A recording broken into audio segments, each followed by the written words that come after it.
छठवां प्रश्न। भगवान बुद्ध ने आनंद से कहा कि स्थान बदलने से समस्या हल होने वाली नहीं, फिर आप क्यों बार बार स्थान बदल रहे हैं? पहली तो बात, भगवान बुद्ध एक स्थान पर 2-3 सप्ताह से ज्यादा नहीं रहते थे। मैं एक एक जगह 4-4, 5-5 साल टिक जाता हूं।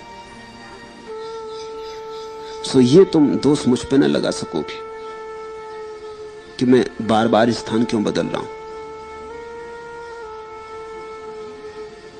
भगवान बुद्ध तो जिंदगी भर बदलते रहे, लेकिन उन्होंने भी समस्या के कारण नहीं बदला और मैं भी समस्या के कारण नहीं बदल रहा हूं। जब आनंद ने कहा उनसे कि हम दूसरे गांव चले चलें क्योंकि इस गांव के लोग गालियां देते, तो उन्होंने नहीं बदला, इस कारण नहीं बदला। उन्होंने कहा इस कारण बदलने से क्या सार। इसका मतलब यह मत समझना कि वो स्थान नहीं बदलते थे, स्थान तो बदलते ही थे, बहुत बदलते थे, लेकिन इस कारण उन्होंने कहा स्थान बदलना गलत है। उस स्थान से भी बदला उन्होंने, आखिर गए उस जगह से, लेकिन तब तक ना गए जब तक ये समस्या बहुत कांटे की तरह चुभ रही थी और भिक्षु बदलना चाहते थे, तब तक नहीं गए। जब भिक्षुओं ने उनकी बात सुन ली और समझ ली और भिक्षु राजी हो गए और धैर्यपूर्वक प्रतीक्षा करने लगे, जब भिक्षुओं के मन में यह बात ही ना रही कि कहीं और चले, तब चले गए। मगर वो समस्या के कारण नहीं गए। मैं भी समस्या के कारण नहीं बदलता, समस्या तो सब जगह बराबर है। सच तो बात यह है कि जहां 2, 4, 5 साल रह जाओ वहां समस्याएं कम हो जाती, लोग राजी हो जाते। क्या करोगे? मैं वर्षों जबलपुर था, लोग धीरे धीरे राजी हो गए थे। वो समझते थे कि होगा, दिमाग खराब होगा इनका।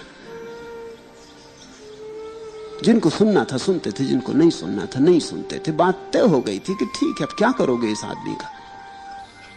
शोरगुल मचा लिया, अखबारों में खिलाफ लिख लिया, जुलूस निकाल लिए, क्या करोगे फिर? आखिर कब तक चलाते रहोगे? और भी काम है दुनिया में, धर्म कोई एक ही काम तो नहीं। फुर्सत किसको है? जिनको प्रार्थना करने की फुर्सत नहीं, उन्हें मेरा विरोध करने की फुर्सत भी कितनी देर तक रहेगी, ये तो सोचो।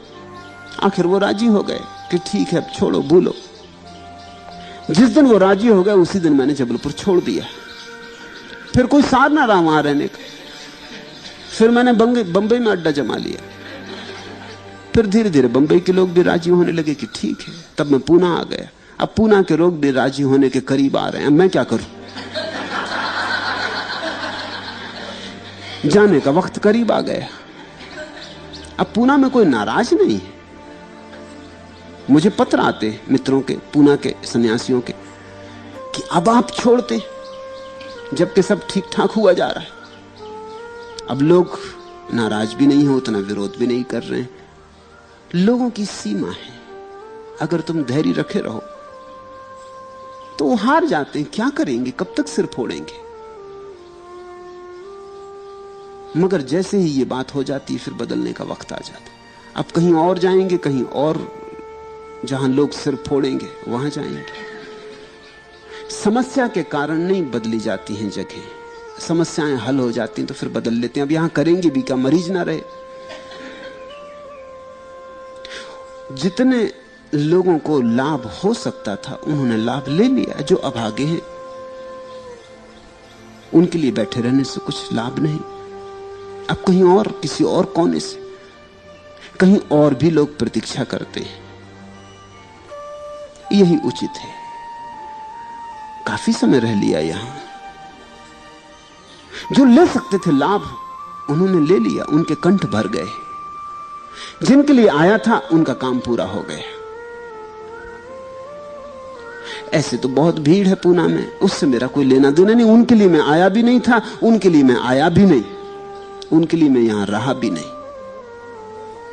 यहां दुनिया के कोने कोने से लोग आ रहे हैं, लेकिन यहां पड़ोस में लोग हैं जो यहां नहीं आए।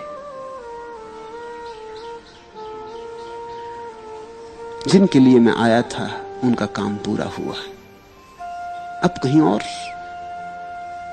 समस्या के कारण कोई बदलता नहीं, कोई बुद्ध नहीं बदलता समस्या के कारण।